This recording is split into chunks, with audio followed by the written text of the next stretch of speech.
Cooking with MoWino. So at the beginning of either this year or last year, I came up with the idea of a risotto a month, and it hasn't happened. But tonight we are making risotto, and it is going to be divine and different than you've ever possibly have had. So one of the great family meals that I had growing up as a kid was leg of lamb. My grandmother used to make leg of lamb all the time, and we had these great family dinners. My mother also made leg of lambs, and they were great. To this day, I really don't cook the leg of lambs. I let my mother cook it still, but I love it. It's one of my favorite meals. But now that I'm older and I'm cooking more, I take the bone of the leg of lamb and I make a lamb broth. Now, that is something that I never did as a kid, and I'm pretty sure my uncle used to take the bones and give them to his dog. So this was a new thing when I started doing it. And truthfully, I'm kind of bummed that all these past leg of lambs, we never had a good broth made out of it. Now, for the last several years, I have used my lamb broth as for my 7-onion soup. Truthfully, I just love it. I love the caramelization and the beauty and sweetness of the onions in the lamb broth. So it's sort of been a thing. But today, I have reserved my lamb broth for risotto. And I also reserved 2 cups of the chopped leg of lamb. So we are going to have lamb risotto tonight, and it's going to be fabulous. Do a traditional risotto preparation. I have 2 tablespoons of butter, and I'm going to put 2 tablespoons of oil, melt that down, put the rice in, let the rice get toasty, and then start layering in our goodness, which of course includes wine.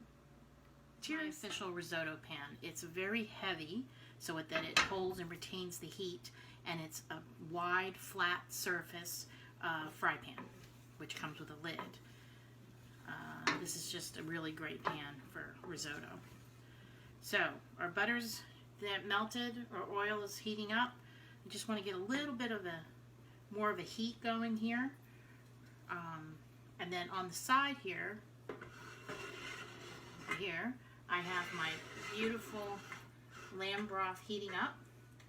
One of the key things to risotto is when you add your liquid, it should be hot after you start off with your beautiful wine. So I have a 1.5 cups of traditional risotto rice. I'm going to give it a good stir into the butter. And then what I'm going to do is utilize this great flat surface and pat down and into every crevice. We want each pellet of rice to have surface contact so that it can toast. So I'm actually using a flat wooden spatula to help with this process. So usually risotto has a theme or an ingredient that's dominant throughout. Like mushroom risotto is very popular, a saffron risotto. But what I am doing is thinking of the traditional lamb dinner. So I'm actually going to put in vegetables that I would normally have with my leg of lamb, like corn, green beans, and peas. Yeah.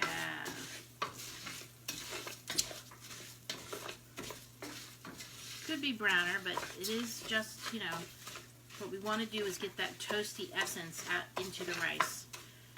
And we don't want it to burn, so it's a fine line between toast and burn.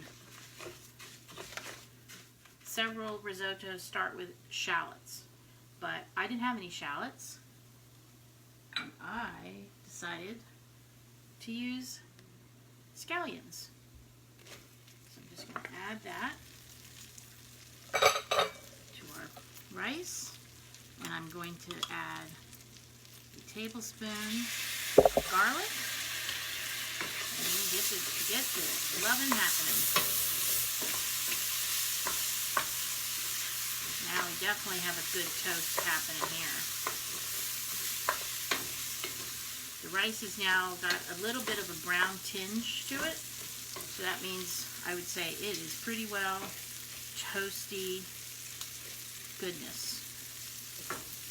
Now, we're using a lamb broth, as I mentioned, so that's a dark broth. So again, a bit of a difference of the twist on the tradition. Usually a white wine is used in a risotto, but I am going to use a red Sangiovese, trying to be a little bit Italian with our risotto. So I have a cup of Sangiovese that I am going to add.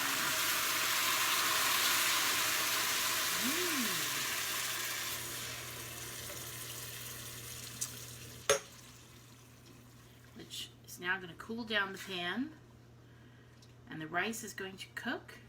I still have it on medium-high, and I'm going to let the rice that now has the nutty crustiness to it absorb our Sangiovese.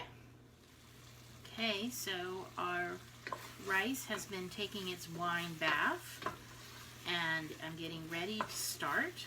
Now here's the key with the risotto. So I've cleaned the pan, and we have the continental divide. We can see the bottom of the pan, and there's not a lot of liquid that is filling up the gap. So that's how you know it's time to add your broth. I keep the pan right next to it, and I have one of these stoves with lots of grills. So I just move my pot close to it using my ladle. Now when you have a standard ladle, this is literally a half a cup standard. I am starting off my risotto with 2 cups of broth. So that's 1 cup, 1.5 cups, 4 cups, 2 cups of broth, 4 spoonfuls, and 2 cups. So now I'm going to let the risotto simmer in our beautiful lamb broth and our wine. And as the rice absorbs the liquid, then we're going to add more liquid. But you always start off with a lot and let it get going, and then we'll probably depending on the pan, add rather, 1/2 cup interval. Now I'm just going to interrupt here for 1 second.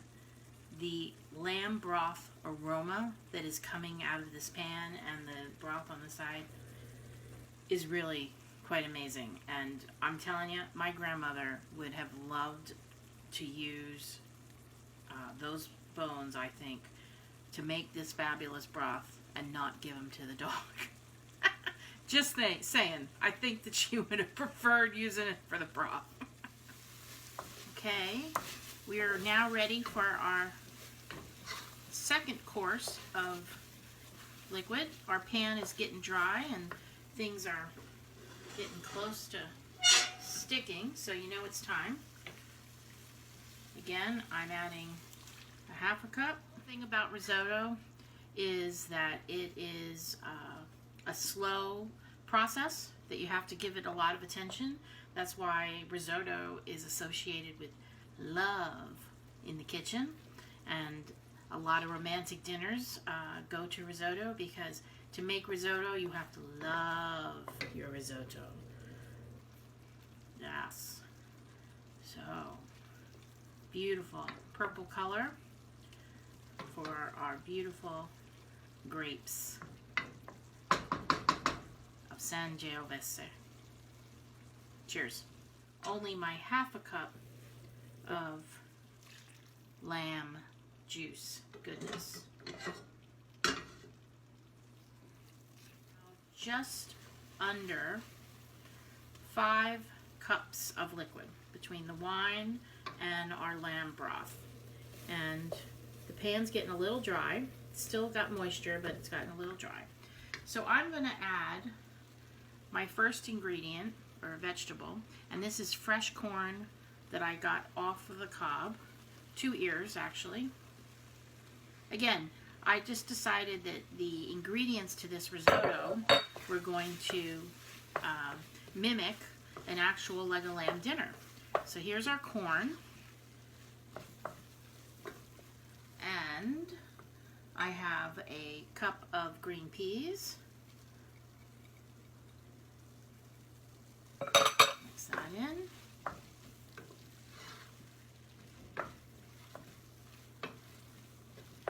And let's go ahead and add another half a cup of our beautiful broth.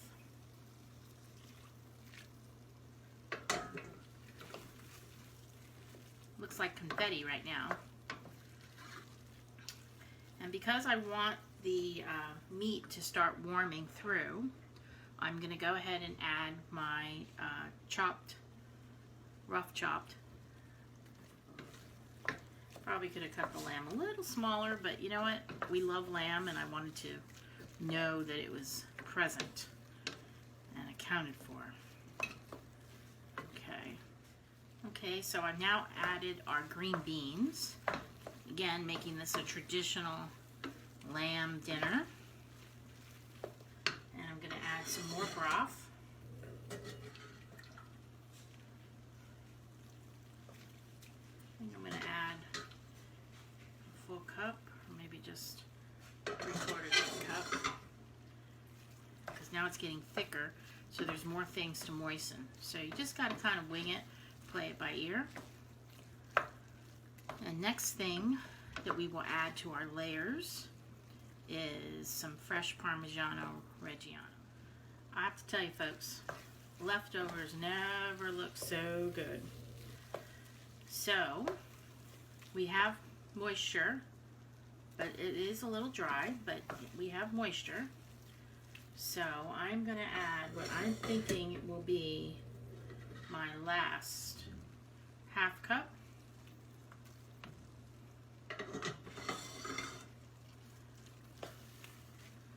And I have a cup here of Parmesan. I'm going to put in half of a cup. Mix that all in.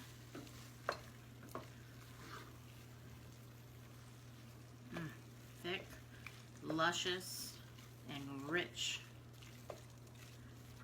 You can see it's creamy too. It's no longer a liquid. That the moisture now is creamy in texture.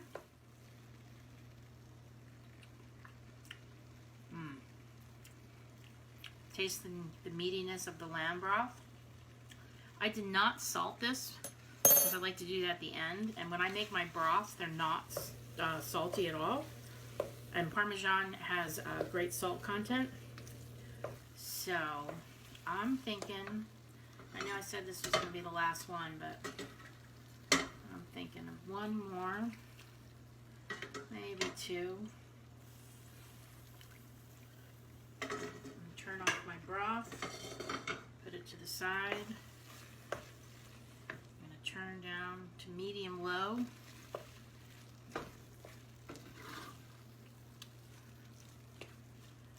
And I'm going to add the last